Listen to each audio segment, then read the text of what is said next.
Thank you very much here. I'm very pleased to be here today and share with you some experiences, and thank you very much for the invitation. You see here on this slide a whole set of acronyms that on the bottom, and also logos. These are a whole range of projects, partly funded by the European Union, also a global project, the Global Water System Project, under the umbrella of the Global Change Programs, where we develop these kind of ideas that I will show to you today. We just heard from Susie a very strong plea for transformation. I will add to that and show a bit what we learned from the transformation in the water energy food nexus, because there we don't have to look at problems emerging in the future. They are there. And at least I want to communicate a kind of optimistic view that despite some not only positive trends, we are on the way to tackle them.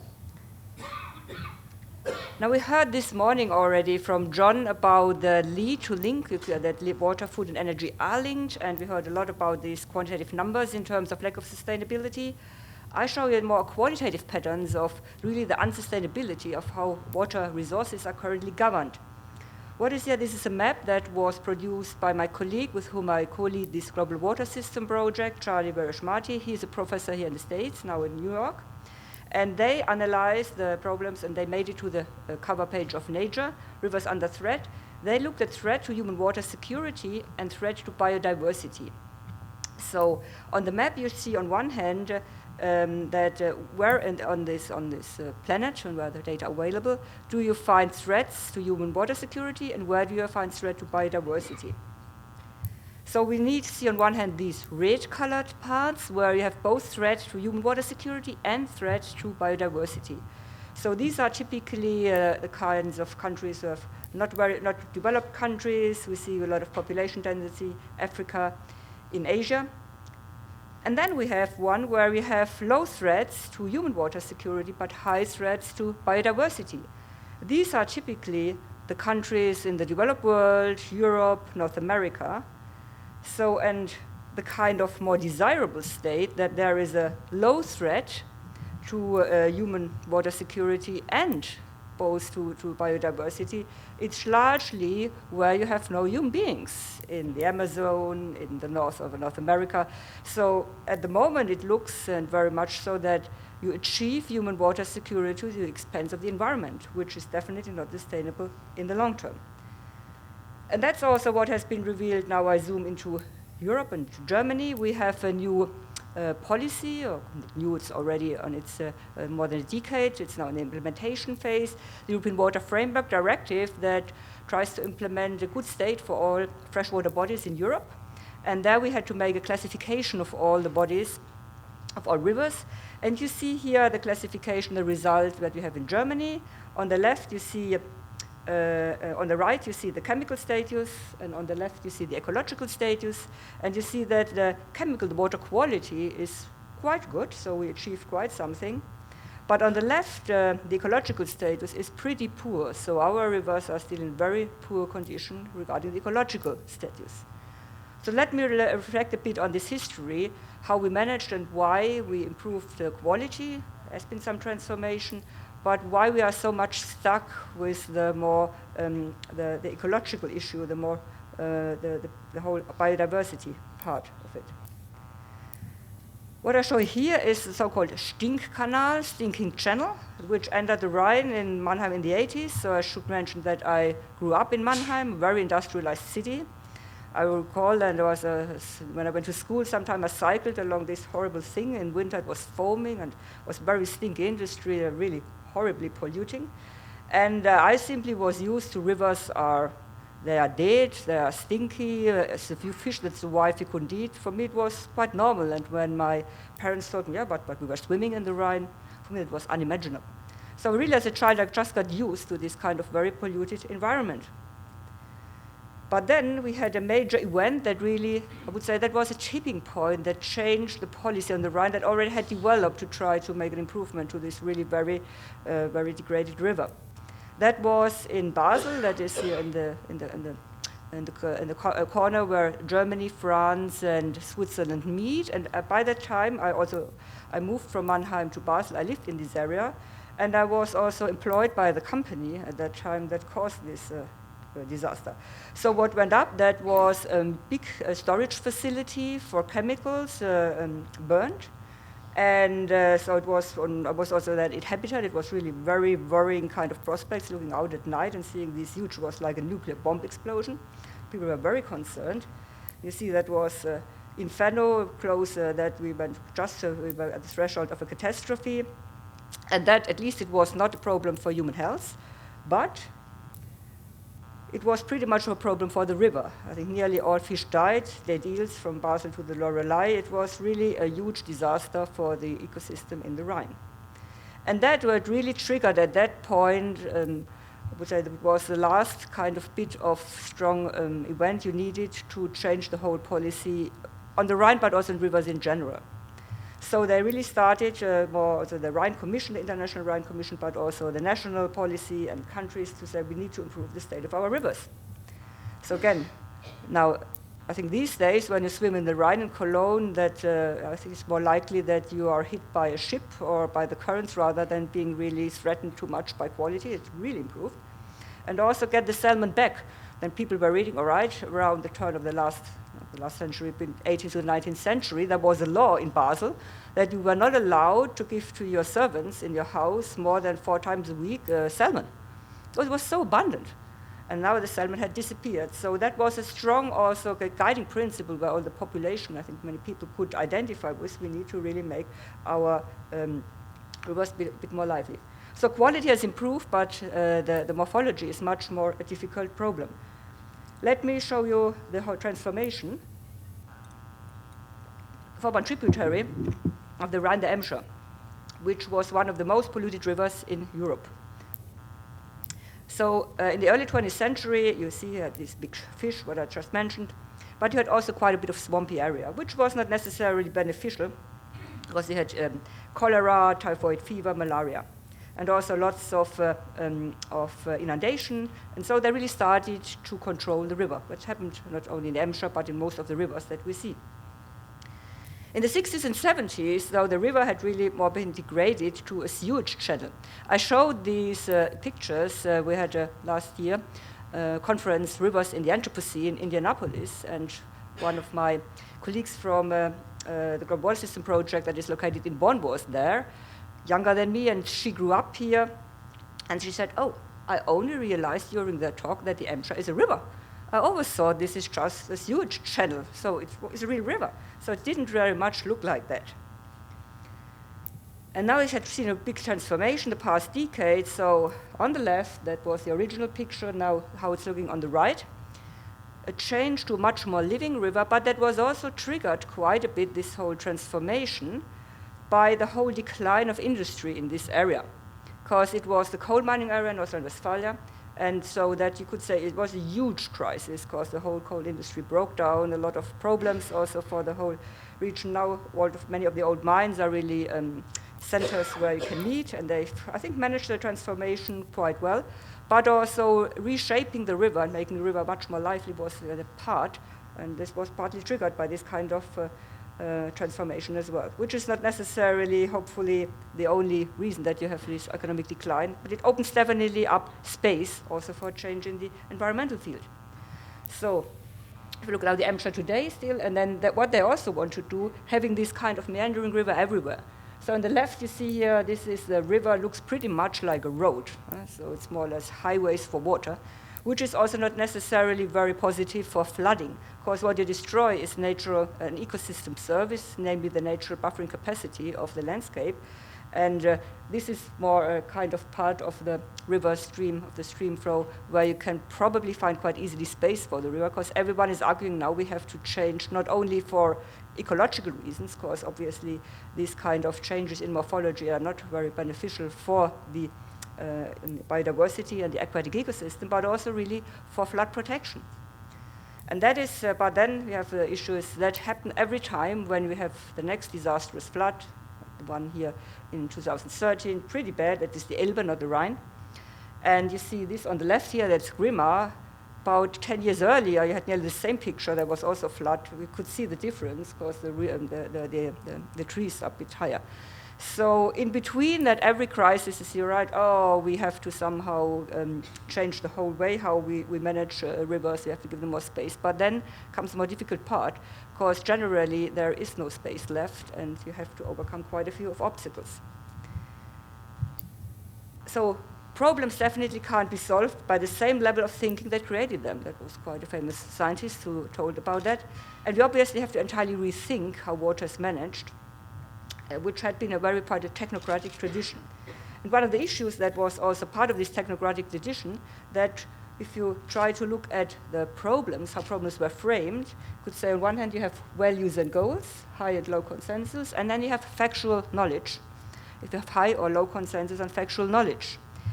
And much of the water, dealing with water problems emerged where you have quite structured problems. There was a certain degree of consensus to deal with the problem, and there was also a certain degree of consensus about the means how to achieve it. Like, for example, in the water quality, building more wastewater treatment plants is costly, but it doesn't affect too much other activities. It's more or less an end-of-pipe solution. Now we have quite a few messy problems, and what Susie just showed us is probably the most messy problems we can think about it. And in the water field, we often try to say, right, these problems, we have low consensus on facts, and there's low consensus on values and goals. We have to make sure that we have much more knowledge about it, we agree on facts, reduce uncertainties, and we have also high consensus on values and goals and what to do. And that is not, many kind of problems that we deal with, that is simply not possible, because they're too complex, and we have to deal with the diversity, the different kinds of perspectives on how the issue has to be framed, and we have to deal with all the uncertainties and different kinds of approaches. So we definitely need a whole paradigm shift in management. And we did some analysis in terms of claims for paradigm shifts in water management, and what is red shows you the whole issues that are claimed that things have to change, and if things change, it shows you that the prevailing and still, I would say, quite a present way of managing the system had been different. So participation, that is something that was claimed for.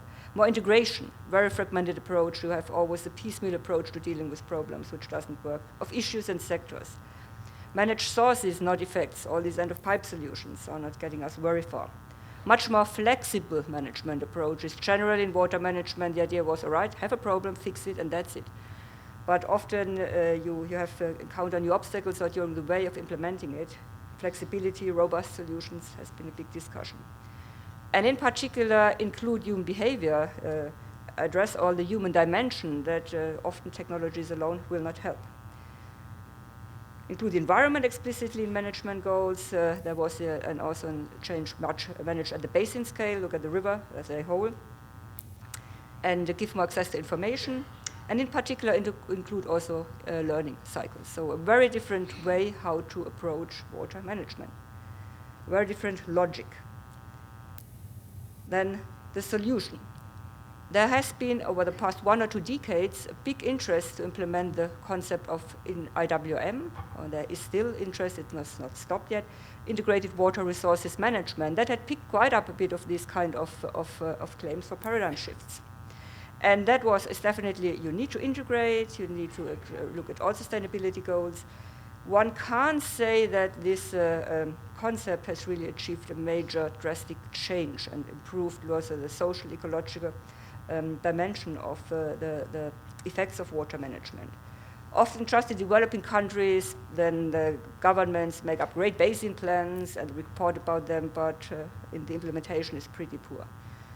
So there has been a bit of the enthusiasm that this would be the solution.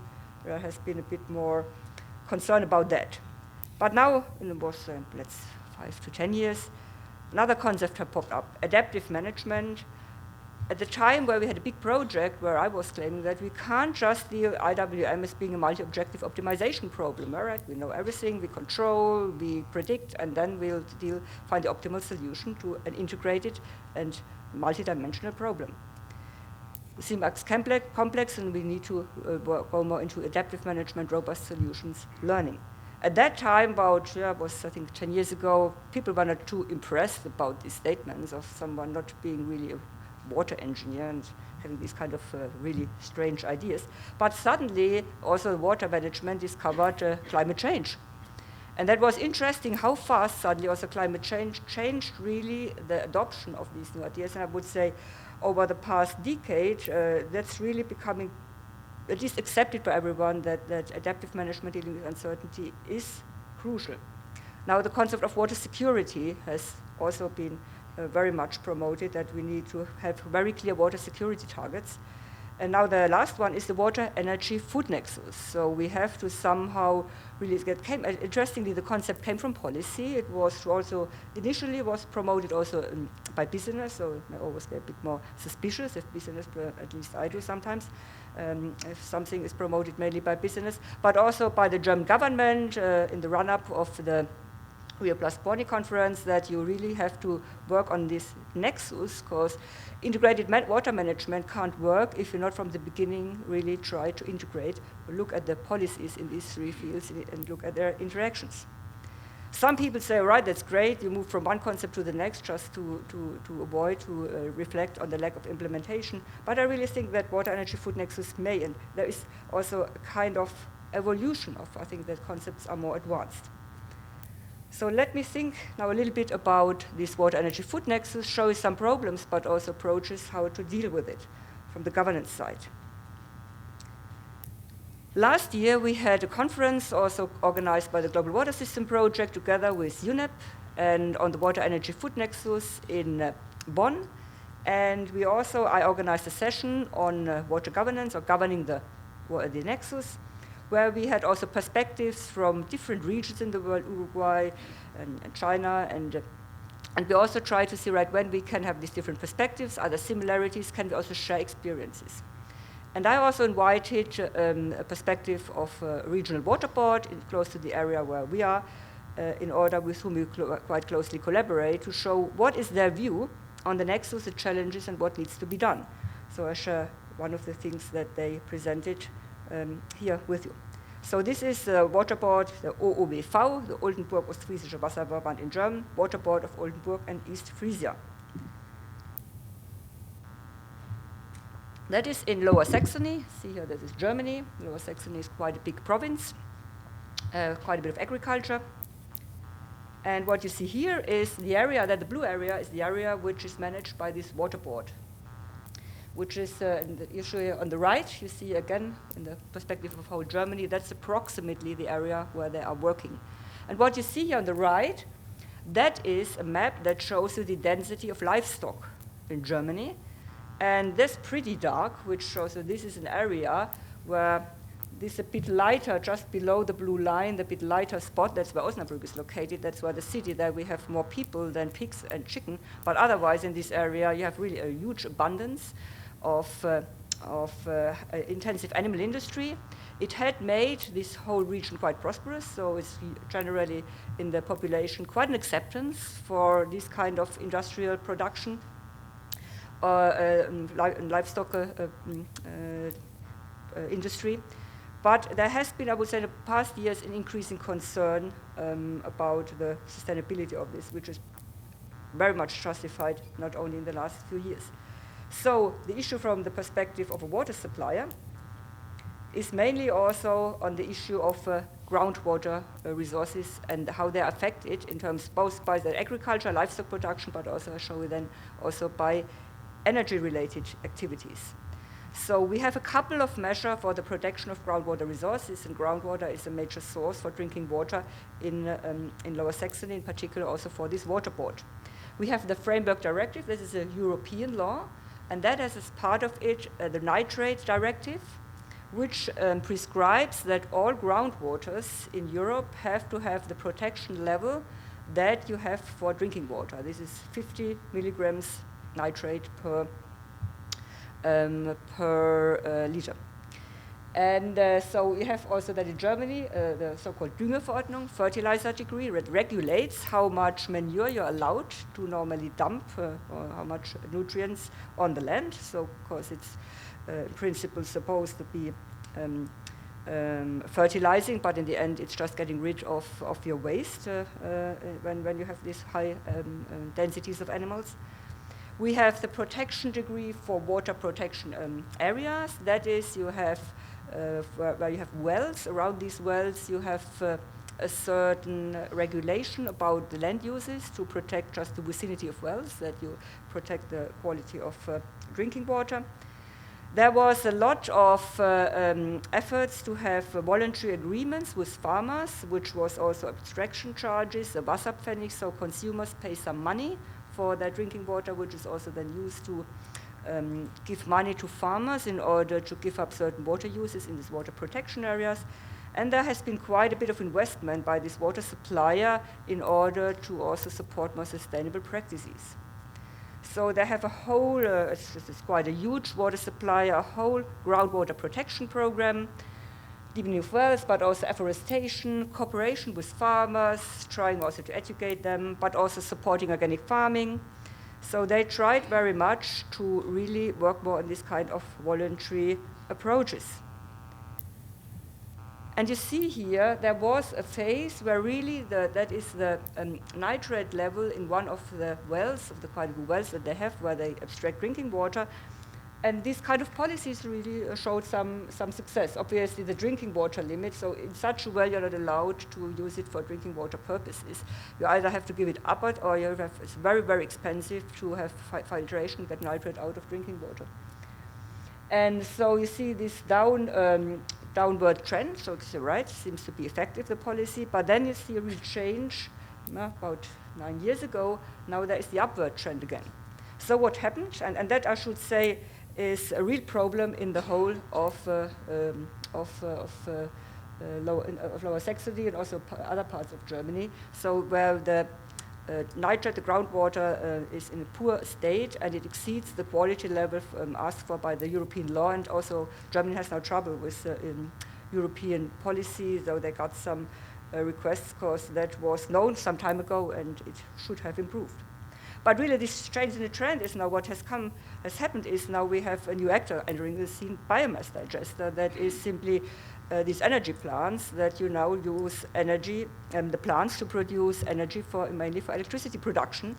And one of the reasons, in principle, a good kind of the intention is to really combat climate change. We had a national law, which is now being changed a little bit, that was funding a lot all electricity that comes from renewables got quite a high price when it was feeding into the electricity system in order just to support this Energiewende, the whole transformation of the energy system towards more renewable energy. Now, in principle, something very welcome to combat climate change, but some of the consequences of these laws were probably not well thought through.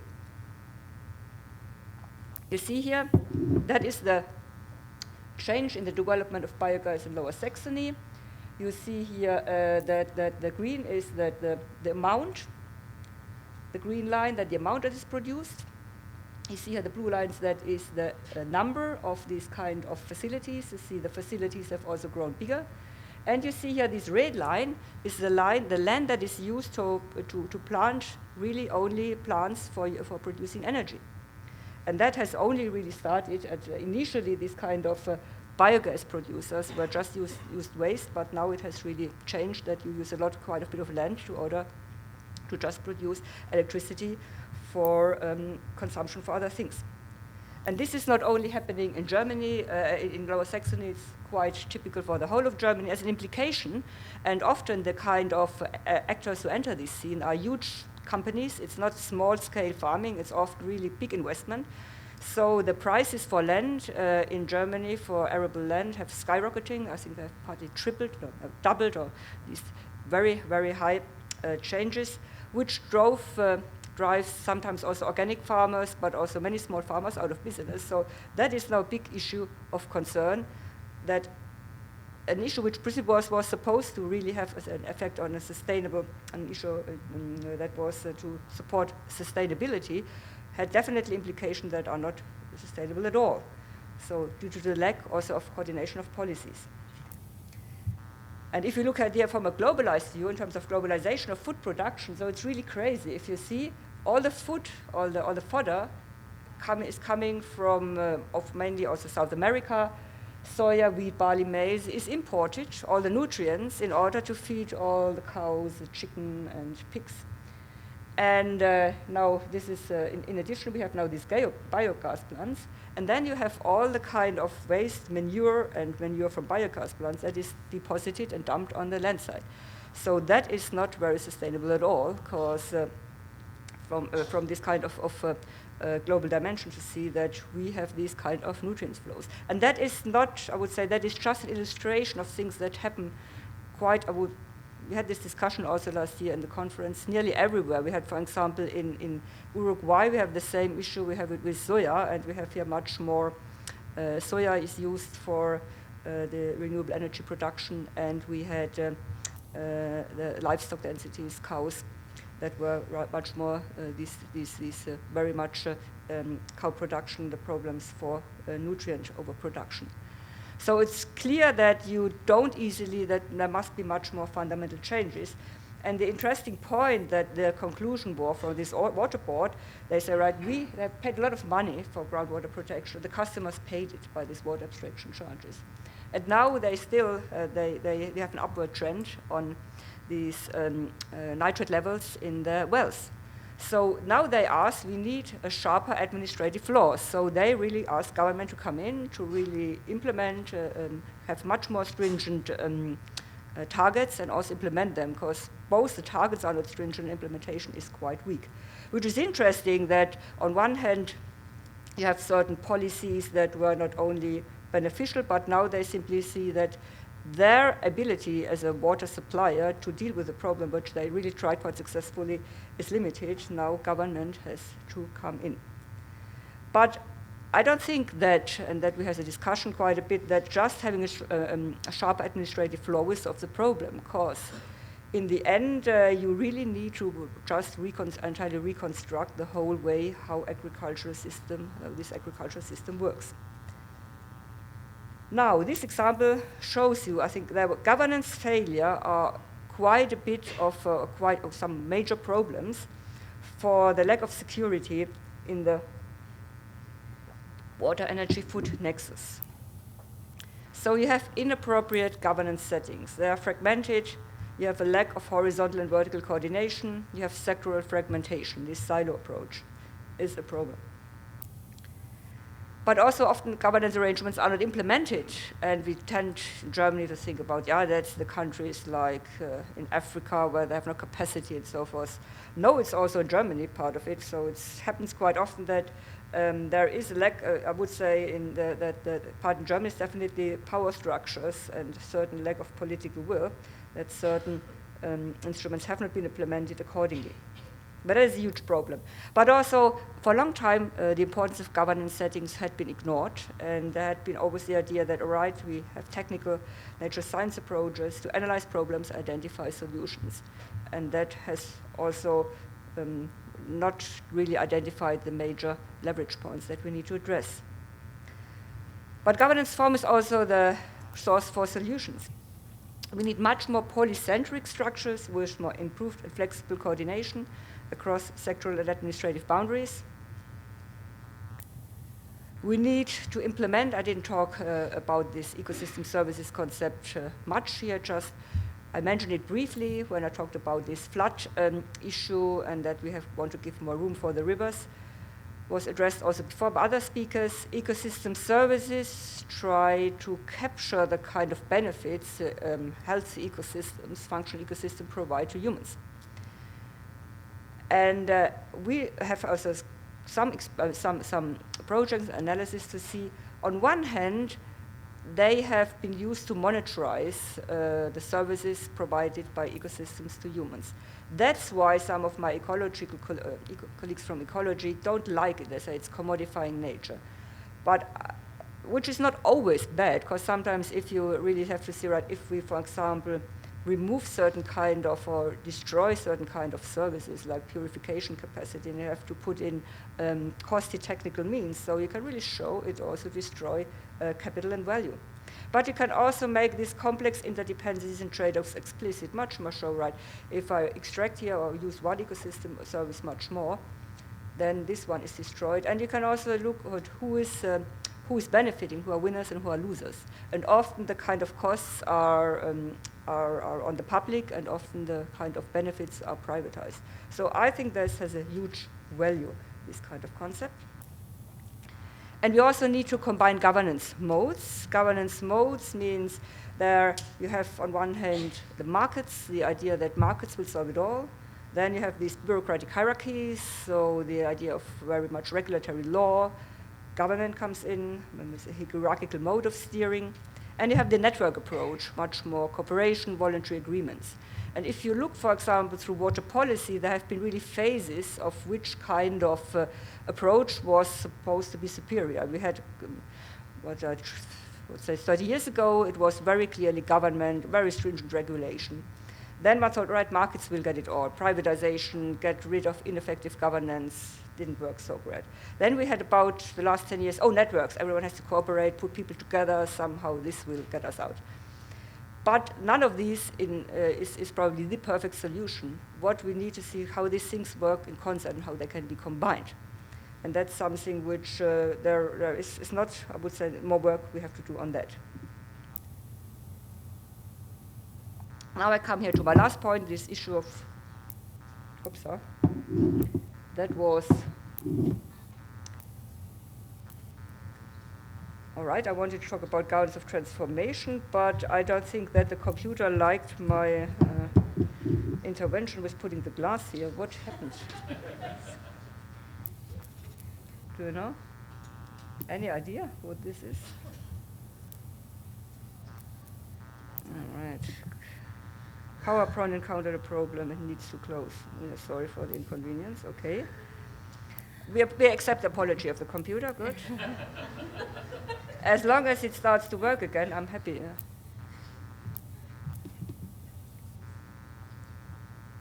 All right.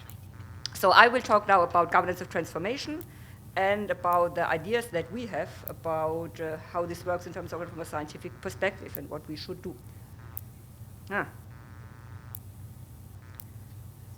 I think I would like to have my slides, and let's wait here. Great, great. No, that's the wrong road. No, that's the wrong one. But I think I've seen it, haven't I? Yeah. We are good. I have been here. Yeah. One more. Yeah. I think that was it. Yeah. Good. All right. So I want to talk about governance of transformation, and I will refrain from perhaps put glass here. Don't It's coming. So the very, now we must be very keen to learn what I'm talking about.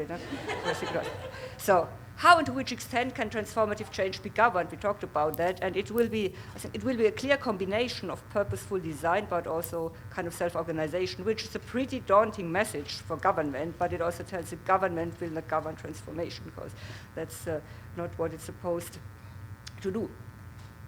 And we have developed also a concept on an evolutionary concept more on societal learning, because we need quite a bit of learning processes when we want to govern these major transformations, which I think don't need to convince that we need them.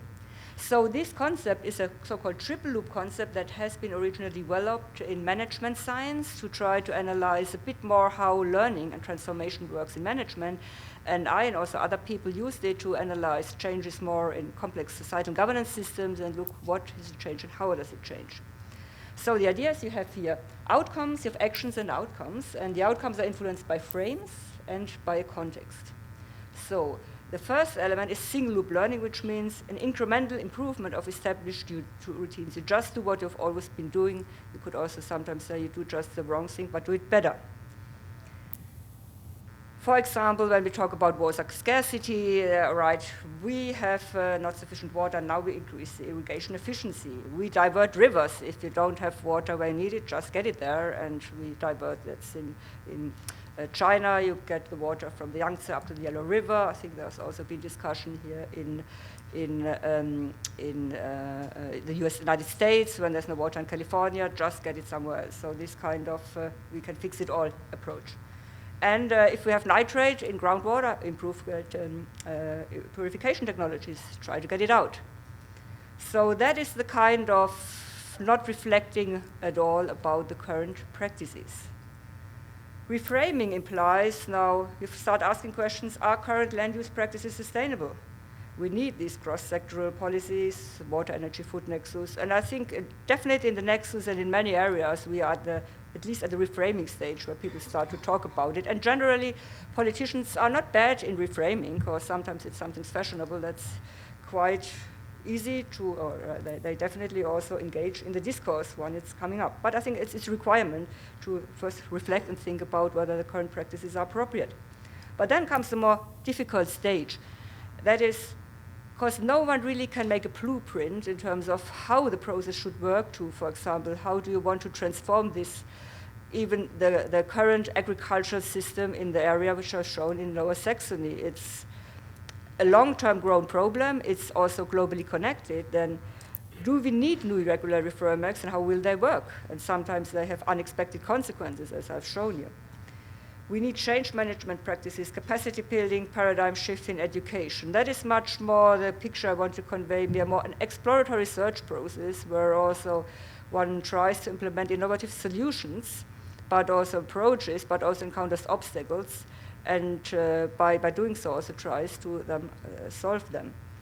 And this kind of learning process needs to be better analyzed and supported. And we need to understand in particular this step from discourse to action. And there needs to be more work on that also from a scientific perspective. Now this you can see a bit more in a multi-level perspective. So these 3 levels that I show you here is now on the lowest, you have more innovation and learning platforms. That is more the local or regional activities where people experiment with new things and ideas. And the small graph that you see here, I can make it a bit bigger. That is also concepts we developed on social learning in this kind of multi-party settings, where you have on one hand, because just the water field has a strong tradition to think, all right, it's about facts, about optimization, of finding the optimal problem. But it shows on one hand you have the problem, you get the task dimension, you have the factual analysis, but you have also the more social relational dimension. That is, people, depending on which role they have in the system, they may interpret facts very differently. They may have different framings. So they may set boundaries quite differently. What is the problem? They may scale up and find, all right, for example, farmers definitely see the problems with the consumers. They say, all right, everything is global, we can't do anything. So we need to find, and relational practices could, for example, be what we are doing, participatory modeling, where people deal with factual knowledge, but also engage and bring in their own social context and also their whole perspectives, their whole kind of situated knowledge that they realize. And also some kind of role-playing games, scenario planning, these are the kind of techniques you need to use to really get people out of a kind of quite narrow kind of thinking. And that's the kind of techniques we also use here. But also you have then in the next level more the whole governance and production system, the actors who are currently working in the system, the networks, the interconnectedness, and often the people here are linked. There may be sometimes representatives that link out again to this whole system. And then you have it embedded in the whole societal system, where you then really have also, where the discourse often takes place, and where also changes are affecting how, for example, in this case, water is managed, but also, for example, the whole way in terms of which kind of agriculture do we want.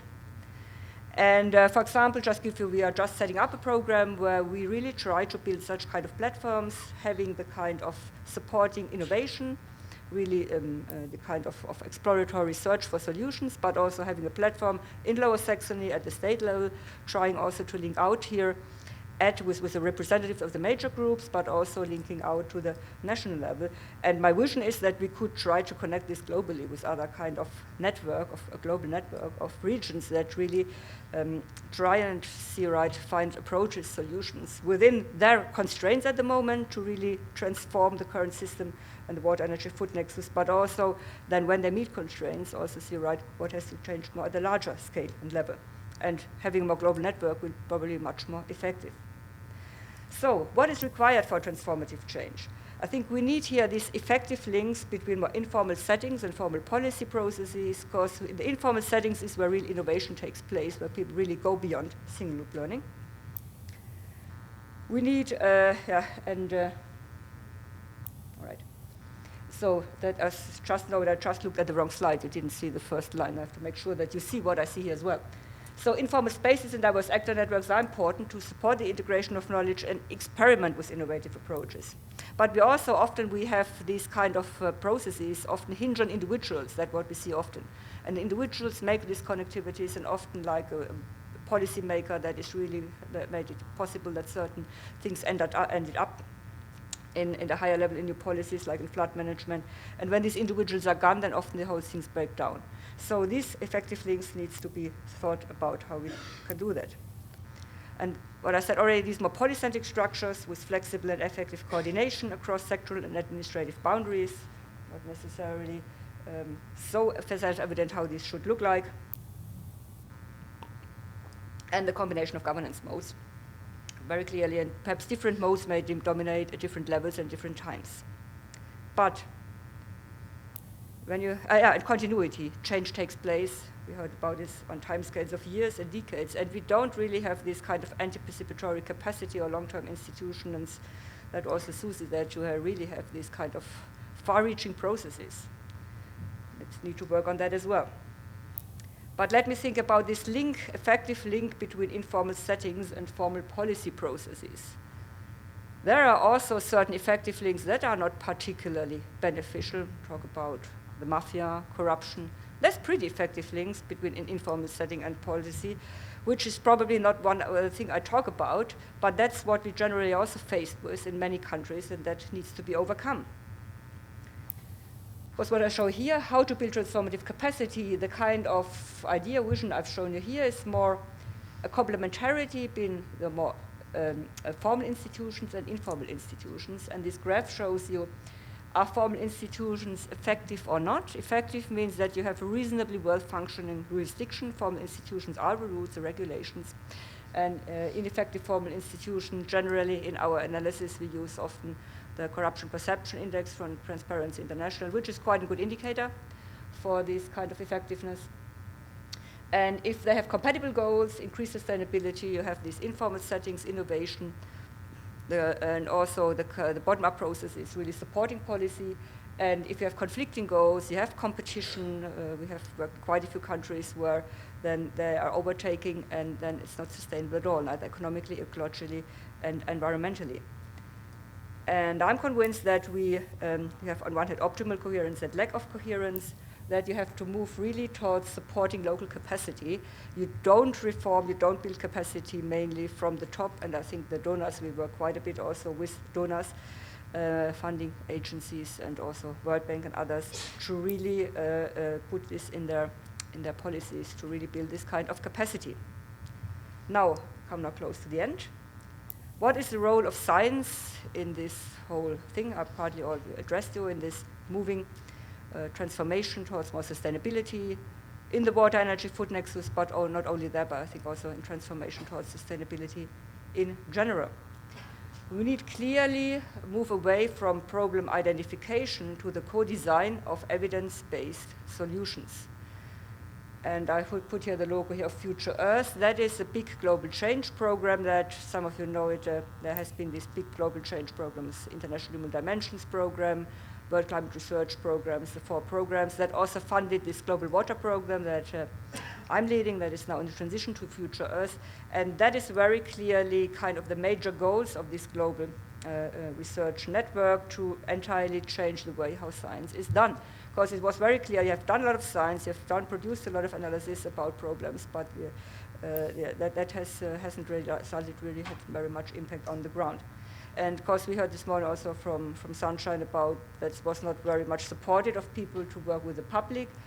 I think that has improved, at least to talk with the public, but also 10 years ago when we had the Global Water System project, there was a very clear statement. We are science-driven, and somehow we link to policy. There was big reluctance to be perceived as being too close to policy, because there is a danger of being perceived as being biased, but there is a very clear shift in the whole way how one tries to do science. And I should just mention that we also set up under the Future Earth program a research agenda on the nexus, and we have a couple of workshops where we want to look on the new kinds of information sources, Earth system observations, and governance solutions to see how we can combine this new knowledge with innovative governance approaches. And we have a workshop in Washington, D.C. in 2 months, so anyone interested can approach me if you still want to join that. But now let me just come to the final points about the scientific challenge.